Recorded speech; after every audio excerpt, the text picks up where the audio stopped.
নমস্কার, মণিকুটির কিচেনে সবাইকে স্বাগত। তো আমি এখন বানাচ্ছি আমের আচার। এই যে আম সকালে কেটে রেখেছিলাম, রোদে দিয়েছি হলুদ দিয়ে। তো এখন আমি আমের আচার করছি। মরিচগুলো একটু ভেজে নিচ্ছি, এগুলো আচারে দিব। একটু গুঁড়া করে মিষ্টি জিরা ভাজবো। এদিকে মিষ্টি জিরা আছে। আচারটা আমি আমার মতো বানাচ্ছি, কিরকম করে বানাই আমি ওইভাবে দেখি নাই। আমি যেরকম জানি আমার মতো করে আমি বানাচ্ছি। ছোটবেলায় যেরকম মার কাছে পিসির কাছে দেখেছি, আমি আচারটা আমার পিসির কাছ থেকে শিখেছি বানানো। তো আমি ওইভাবেই বানাচ্ছি। তো আমি এদিকে কড়াইতে মিষ্টি জিরা দিয়ে দিচ্ছি পরিমাণ মতো। আর যে কোনো আচারে একটু মিষ্টি জিরা দিতে হয়, ভালো লাগে মুখে পড়লে।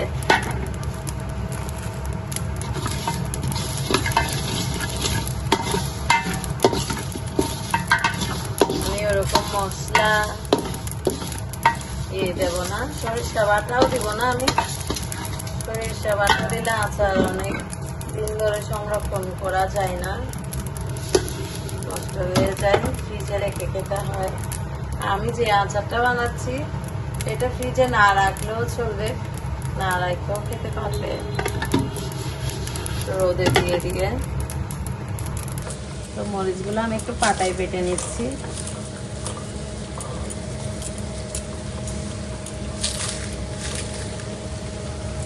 মিষ্টি জিরাগুলো বাটবো। আগে মরিচগুলো বেটে নিই। আমি এখন সরিষার তেলটা দিয়ে দিচ্ছি। তেলটা একটু বেশি দিব, কারণ আচারে তেলটা বেশি হলে আচারটা ঝরঝরে হয়। দিয়েছি 5 ফোড়ন, তারপর দিচ্ছি একটু করে রসুন। আচারে রসুন দিলে ভালো লাগে। আর একটু আদা ছেঁচে দিচ্ছি। এখন আমি আমগুলো দিয়ে দিচ্ছি। ফোড়নে রসুন, 5 ফোড়ন, একটা আদা ছেঁচে দিয়েছি। এখন আমি আমগুলো দিয়ে দিচ্ছি।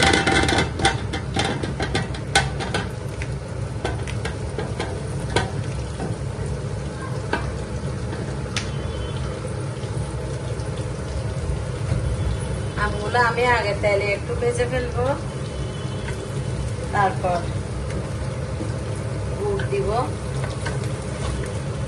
বেশি হয়ে গেছে,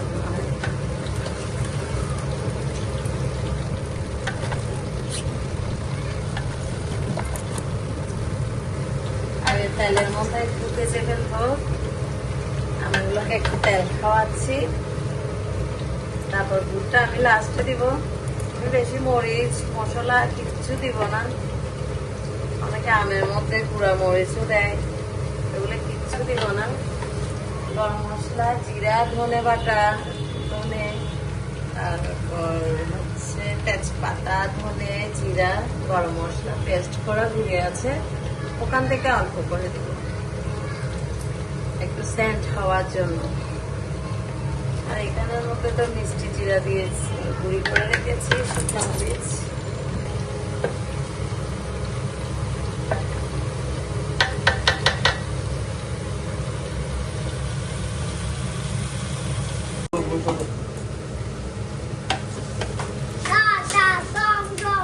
আচারটা একটু বেশি, তাই আমি নিচে গাড়তে পারছি না, আমার হাত ব্যথা করবে বলে আমাদের কর্তাকে দিয়েছি একটু নেড়ে দিতে। তো উনি আচারটা নেড়ে দিচ্ছে, আর আমি এদিকে মিষ্টি জিরা গুঁড়ি করছি। আমি আমের মধ্যে গুড় দিয়ে দিলাম। আস্তে আস্তে সিদ্ধ হবে, এভাবেই দিয়ে দিলাম আমি গুড়টা।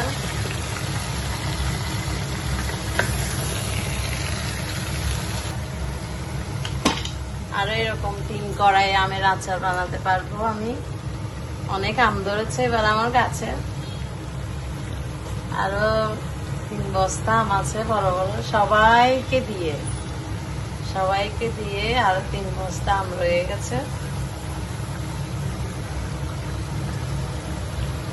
যারা যারা পাননি তারা আচার কেটে চলে আসুন, যারা কাঁচা আম পাননি তারা আচার কেটে চলে আসুন। আমের চেয়ে আচার খেলে আরো লাভ হবে। তো সবাই আমার আচার বানানোটা দেখতে থাকুন। তো আমি এখানে ধনে, জিরা, আদা, গরম মশলা, তেজপাতা সব রোদে শুকিয়ে পেস্ট করে রেখেছি, মেশিনে গুঁড়ি করে। ওখান থেকে একটু দিয়ে দিচ্ছি, ওরকম বাটা মশলা কিছুই দিই নাই। রসুন ছেঁচে দিয়েছি, আদা ছেঁচে দিয়েছি। অনেক সেন্ট উঠছে, অনেক সুন্দর গন্ধ উঠছে আচারগুলা থেকে।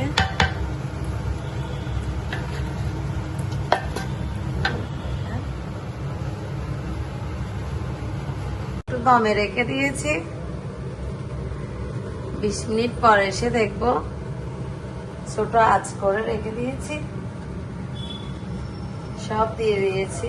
মিষ্টি জিরা, তারপর শুকনো মরিচ গুঁড়া, গুড়, তারপর জিরে, আদা, ওই গরম মশলা পেস্ট করা গুঁড়ি সব দিয়ে এখন একটু দমে রেখে দিয়েছি। তারপর ভিনেগারটা আমি কালকে দিব, ঠান্ডা হলে সকালে গরম গরম দিব না, কারণ ভিনেগার ছাড়া যে কোনো আচার অসম্পূর্ণ, ভিনেগার একটু দিতে হয়। তো এটা ঠান্ডা হলে কালকে সকালে ভিনেগারটা দিব। সকালে ঠান্ডা হয়ে গেছে, ভিনেগার দিয়ে আমি বয়ম করে ফেলেছি। বয়মগুলো আমি একটু রোদে দিয়ে ফ্রিজে রেখে দিব। তারাও বাজারে কাঁচা আম পাওয়া যায়, এভাবে করে খেয়ে দেখবেন, ভালো লাগবে, খুব সুস্বাদু লাগবে।